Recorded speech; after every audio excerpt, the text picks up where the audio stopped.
ଗଜପତି ପୋଲିସକୁ ମିଳିଛି ବଡ଼ ସଫଳତା। ସୁନାରୂପା ଅଳଙ୍କାର ସହ ଦୁଇ ଅଭିଯୁକ୍ତଙ୍କୁ ଗିରଫ କରି କୋର୍ଟ ଚାଲାଣ କରାଯାଇଥିବା ସୂଚନା ଦେଲେ ଗଜପତି ଆରକ୍ଷୀ ଅଧୀକ୍ଷକ ଯତୀନ୍ଦ୍ର କୁମାର ପଣ୍ଡା। ଗଜପତି ଜିଲ୍ଲା ସଦର ମହକୁମା ପାରଳାଖେମୁଣ୍ଡି ଆଦର୍ଶ ଥାନା ପୋଲିସକୁ ମିଳିଛି ବଡ଼ ସଫଳତା।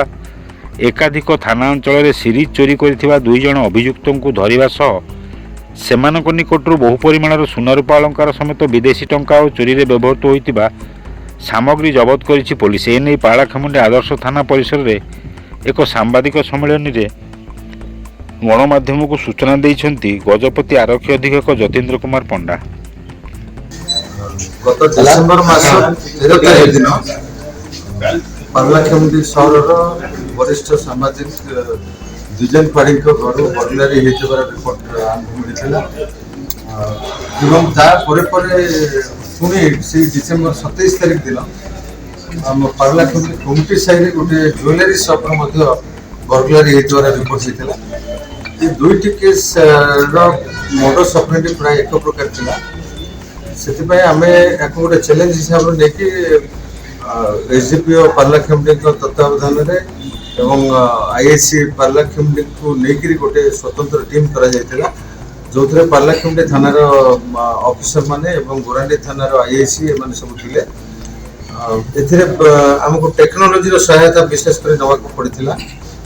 ଟେକ୍ନୋଲୋଜିର ସହାୟତା ଫଳରେ ଆମେ ବହୁତ ଗୁଡ଼ାଏ ସନ୍ଦେହୀଙ୍କର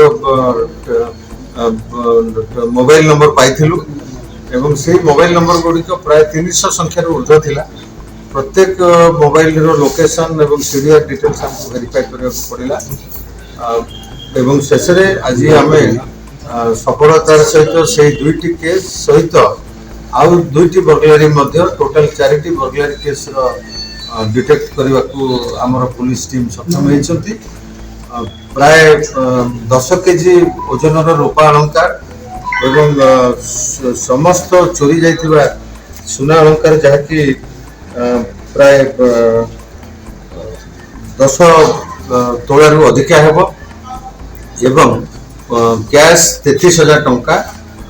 ତା ବ୍ୟତୀତ ଯେଉଁ କମିଟି ସାହି ବର୍ଗଲାରୀରୁ ମଧ୍ୟ ଯେଉଁ ଯାଇଥିଲା ସେଥିରେ ଫରେନ୍ କରେନ୍ସି କିଛି ଥିଲା, ଡଲାର ଥିଲା, $100, $20, $10 ଏଗୁଡ଼ାକର କିଛି ଆମେ କରେନ୍ସି ମଧ୍ୟ ପାଇଛୁ। ଶ୍ରୀଲଙ୍କାନ୍ କରେନ୍ସି ମଧ୍ୟ ଆମେ ଗୋଟେ ତାଙ୍କ ଘରୁ ଚୋରି ହେଇଥିଲା ତା ମଧ୍ୟ ପାଇଛୁ। ଏହା ବ୍ୟତୀତ ସେମାନେ এই ଚୋରି କରିବାରେ ବ୍ୟବହାର କରିଥିବା ମୋଟର ସାଇକେଲକୁ ମଧ୍ୟ ଆମେ ଜବତ କରିଛୁ ଏବଂ ସେମାନଙ୍କର ମୋଡସ୍ ଅପରେଣ୍ଡି ରହୁଥିଲା ଯେ ସେମାନେ ଯେତେବେଳେ ଘରର ଲୋକମାନେ କେହି ନ ରହନ୍ତି ତାର ସୁଯୋଗ ନେଇକରି ସେମାନେ ଘରର ପଛପଟୁ ବା ବାଥରୁମର ସ୍କାଇଲାଇଟ୍ ଏସବୁକୁ ସାହାରା କରିକି ସେମାନେ ଘର ଭିତରେ ପଶିଥାନ୍ତି ଏବଂ ଘର ଭିତରେ ଥିବା ଭ୍ୟାଲୁଏବଲ୍ସକୁ ସେମାନେ ନେଇ କିଛି ନିଜେ ଖର୍ଚ୍ଚ କରନ୍ତି ଏବଂ କିଛି ବିଭିନ୍ନ ଫାଇନାନ୍ସ କମ୍ପାନୀରେ ମଧ୍ୟ ସେ ସୁନାକୁ ବନ୍ଧକ ପକାନ୍ତି। ଏଥିରେ ଆମର ଅଧିକାଂଶ ସୁନା ମୁଁ କହିବାକୁ ଚାହିଁବି ଗୋଟେ ନିର୍ଦ୍ଦିଷ୍ଟ ଫାଇନାନ୍ସ କମ୍ପାନୀରେ ବନ୍ଧକ ରଖିଦେଇଥିଲେ। ଆମେ ସେ ଫାଇନାନ୍ସ କମ୍ପାନୀର ଇନଭଲଭମେଣ୍ଟ ଅଛି କି ନା ତା ମଧ୍ୟ ଯାଞ୍ଚ କରୁଛୁ। ଏବେ ସେମାନେ କିଭଳି ଭାବରେ এই ଚୋରଙ୍କ ପାଖରୁ ସୁନାକୁ ବନ୍ଧକ ରଖି ତାଙ୍କୁ ଏତେ ଟଙ୍କା ଋଣ ଦେଇଥିଲେ ସେ ବାବଦରେ ମଧ୍ୟ ଆମର ବର୍ତ୍ତମାନ ତଦନ୍ତ ଜାରି ରହିଛି। फाइनान्स कंपनी मुथुट कंपनी विशेष करी आमे पूर्वरु मध्य देखिछु जे क्राइम रु लब्ध होतबा सुना गहना को से माने बंधक भाव रे रखुचंती जोटा कि संपूर्ण भाव रे बेआईन कार्य आमे देखिबो से माने तांकर ज्ञातसारे एभली करिसंती किंबा कोनोसी अज्ञात सारे एभली हेछि से जिंस को आमे विचार को नउछु एवं जांच परे आमे आवश्यक हेले निर्दिष्ट कार्यानुष्ठान मध्य तांकर विरुद्ध रे नबु। सर मुख्य असली कौन करथला एवं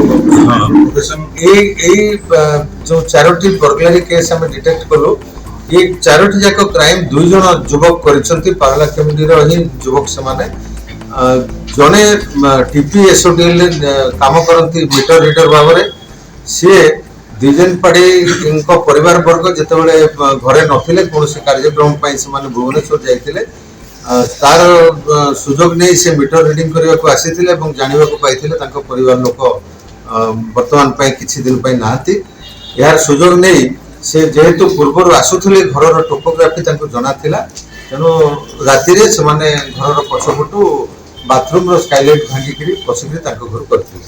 ସେଇଭଳି ଅନ୍ୟ 3ଟି ଯାକ ମଧ୍ୟ ସେମାନେ ସେଇ ପ୍ରାୟ ସମାନ ଢଙ୍ଗରେ କରିଥିଲେ। ଘରେ ପଶିଲା ପରେ ସେମାନେ ସିନ୍ଧି କାଠିର ବ୍ୟବହାର କରୁଥିଲେ। ସିନ୍ଧି କାଠି ଦ୍ୱାରା ସେମାନେ ଆଲମିରା ଭାଙ୍ଗି ଦେଉଥିଲେ ଏବଂ ଆଲମିରା ଭିତରେ ଥିବା ଜିନିଷପତ୍ର ତଲାସି କରିକିରି ସେଥିରୁ ପାଉଥିବା ସୁନା ଗହଣାକୁ ନେଉଥିଲେ। ସେଇ 2 ଜଣଙ୍କୁ ଆମେ ଆଜି ସେମାନେ ଯେଉଁ TPSODL ଯିଏ ମିଟର ରିଡର ସେ ହେଉଛନ୍ତି ମୁଖ୍ୟ ନାୟକ ଏଇ କ୍ରାଇମର। ତାଙ୍କ ନାଁ ହେଉଛି ଦୁର୍ଗା ପ୍ରସାଦ ବେନିଆ। ସେ କଣ୍ଡରା ଷ୍ଟ୍ରିଟ୍ ପାର୍ଲାଖେମୁଣ୍ଡିର ଏବଂ ତାଙ୍କ ସହିତ ତାଙ୍କର ସହଯୋଗୀ ଦେବ ମଣ୍ଡଳ ସେ ମଧ୍ୟ ସେଇ କଣ୍ଡରା ଷ୍ଟ୍ରିଟ୍ ପାର୍ଲାଖେମୁଣ୍ଡିର ବାସିନ୍ଦା। ଏ 2 ଜଣଙ୍କୁ ଆମେ ଗତକାଲି ଗିରଫ କରିଛୁ। ଆଜି ସେମାନଙ୍କୁ କୋର୍ଟ ଚାଲାଣ କରାଯିବ।